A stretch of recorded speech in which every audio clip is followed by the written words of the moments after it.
तो अब हम एक सिंपल कॉलम कैश बुक के क्वेश्चन को डिस्कस करते हैं और इसको सॉल्व करते हैं।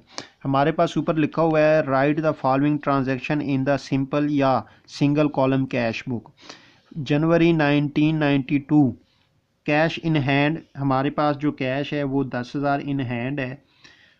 उसके बाद परचेज गुड्स फॉर कैश, 6 जनवरी को चीज़ें परचेज़ की कैश पे। फिर उसके बाद रिसीव्ड फ्रॉम अकबर, अकबर से कैश हमने रिसीव किया। पेड टू अकबर, हमने अकबर को पे कर दिया। फिर उसके बाद सेल्स गुड्स ऑन कैश, हमने गुड्स सेल की कैश पे। फिर पेड सैलरीज, हमने सैलरी पे कर दी। परचेज ऑफिस फर्नीचर, यानी ये हमारी कुछ ट्रांजैक्शन हुई है। अब इन ट्रांजैक्शन को हमने सिंपल कॉलम कैश बुक में रिकॉर्ड करना है। तो सबसे पहले तो आप उसका परफॉर्मा मेंटेन करेंगे। ये हमारे पास इसका मैंने भी परफॉर्मा पहले से मेंटेन किया हुआ है। 2 साइडें इसकी, एक हमारे पास डेबिट साइड है और एक हमारे पास क्रेडिट साइड है। डेबिट साइड जो होती है वो रिसीट साइड होती है और जो क्रेडिट साइड होती है वो पेमेंट साइड होती है। अब हम सबसे पहले एंट्रीज को देखते हैं। हमारे पास सबसे पहली जो एंट्री है या ट्रांजैक्शन है, जनवरी 19 को हमारे पास 1 जनवरी 1902 को हमारे पास क्या हुआ है कि कैश इन हैंड, यानी कैश इन हैंड से मुराद है कि हमारे पास जो है ये ओपनिंग बैलेंस है कैश का।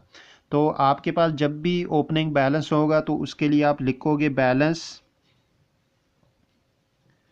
BD, यानी ब्रॉड डाउन। तो आप इसको जो है डेबिट साइड पे लिखोगे 10,000 रुपये।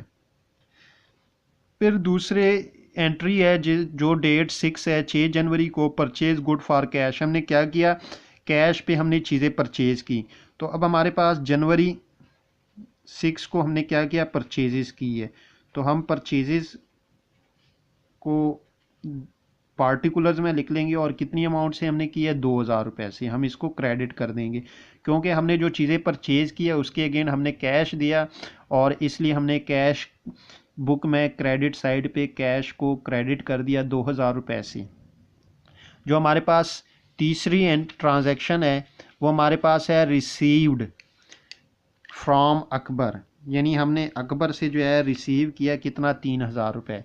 तो हमारे पास कैश आया, तो जब हम कैश हमारे पास आएगा तो 16 जनवरी को हम उसको डेबिट साइड पे लिख देंगे और अकबर का नाम जो है यहाँ पे लिख लेंगे पार्टिकुलर्स में, क्योंकि ये हमारे पास अकाउंट रिसीवेबल था और इससे हमने अब कैश रिसीव कर लिया 3,000 रुपये। उसके बाद 18 जनवरी को पेड टू अकबर,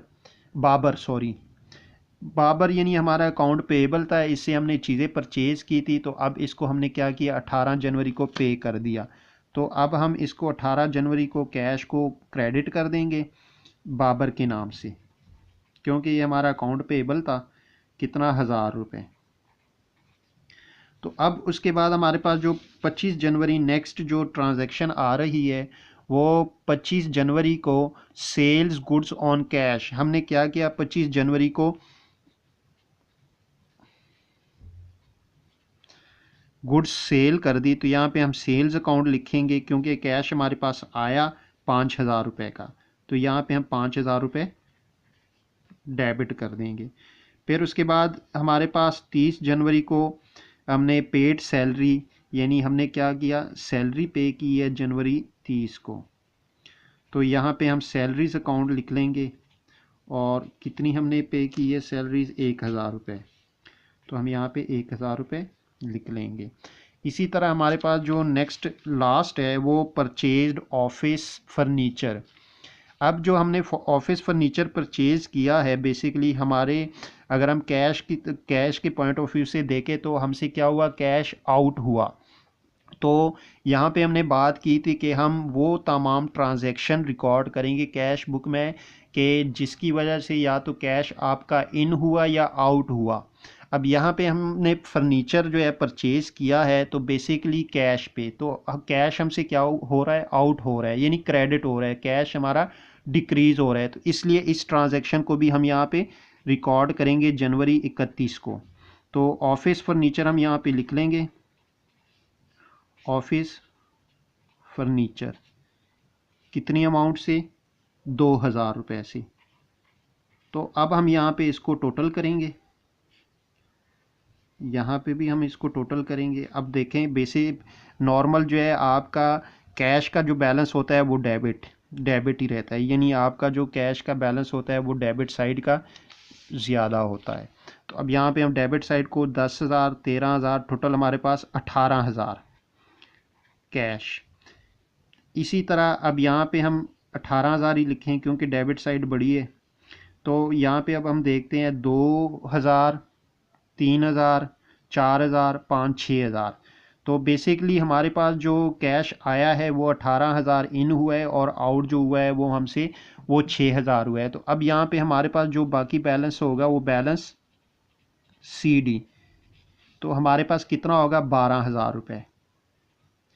यानी अब हमने डेबिट और क्रेडिट दोनों साइडों को इक्वल करना है। तो डेबिट साइड हमारे पास 18,000 है और अगर हम क्रेडिट साइड की बात करें तो ये हमारे पास टोटल 6,000 रुपये है। और जितने से आपका क्रेडिट साइड कम हो रहा है वो आप CD में यानी बैलेंस कैरी डाउन लिख लोगे, तो आपकी ये दोनों साइडें इक्वल हो जाएंगी। यानी ये आपके पास 6,000 और ये 12,000, टोटल 18,000। अब जैसे ही नेक्स्ट आपका पीरियड स्टार्ट होगा तो ये जो 12,000 रुपये का बैलेंस है ये क्या हो जाएगा, ये आप जो है नेक्स्ट February 1 को यहाँ पे आप लिखोगे बैलेंस BD, यानी ब्रॉड डाउन कितना, 12,000 रुपये। अब ये आपके पास ओपनिंग बैलेंस है फरवरी का और ये आपके पास जनवरी का जो है ये क्या है, ये क्लोजिंग बैलेंस है। बेसिकली ये कैश बुक जो है ये हमें कैश से जितनी भी रिलेटेड जितनी भी यानी ट्रांजैक्शन होगी कि हमारे पास कितना कैश इन हुआ, कितना कैश आउट हुआ, हमने कितना कैश रिसीव किया या पे किया, तो वो सारी की सारी आपको जो इन्फॉर्मेशन है वो कैश बुक में मिलेगी। अब ये हमारे पास सिंपल कैश बुक है, यानी इसमें सिर्फ हमने कैश इन और आउट किया है। ये सिंपल या फर्स्ट कॉलम कैश बुक की यानी आपके पास जो परफॉर्मा है और ये क्वेश्चन है जो हम नेक्स्ट क्वेश्चन को सॉल्व करेंगे वो हमारे पास डबल कॉलम कैश बुक होगा। तो उसको इंशाल्लाह हम देखेंगे कि डबल कॉलम कैश बुक को हम कैसे प्रिपेयर कर सकते हैं और इसका क्वेश्चन जो है वो कैसे हम सॉल्व करते हैं।